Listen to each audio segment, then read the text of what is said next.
Qu'avons-nous en résumé de l'évangile selon Jean? Qu'avons-nous au centre de cet évangile? Si ce n'est un homme né aveugle, il n'a jamais vu, il ne s'agit donc pas pour lui de retrouver la vue. Il faut qu'elle lui soit donnée. C'est ici que tout commence. Pour cet homme, ce sera un monde entièrement nouveau quand il verra. Quoi qu'il ait pu supposer, deviner ou imaginer, quels que soient les efforts faits pour lui décrire les choses, le fait de voir quand il se produira sera pour lui un commencement absolu. Ce sera un miracle au sens le plus complet du mot, produisant un monde entièrement nouveau.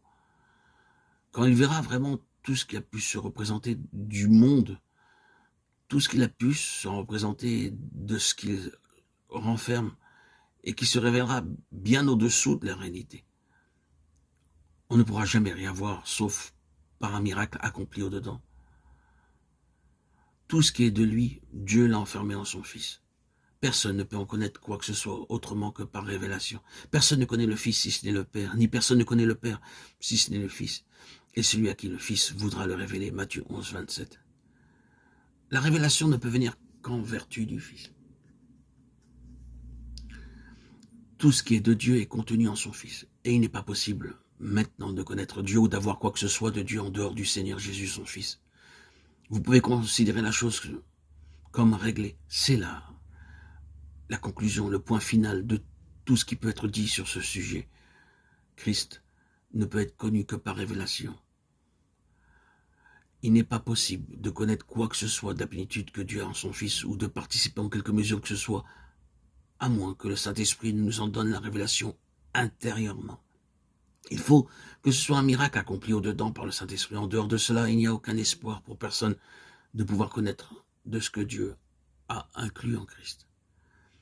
Dieu dispense toujours la révélation de lui-même en Christ dans des situations pratiques. J'aimerais que vous saisissiez cela. Dieu garde toujours la révélation de lui-même en Christ liée à des situations pratiques. Ni vous ni moi ne pouvons jamais avoir une révélation si ce n'est en relation avec quelque nécessité. L'obtenir à titre de simple renseignement est impossible. Ce ne serait alors que de l'information. La révélation est autre chose.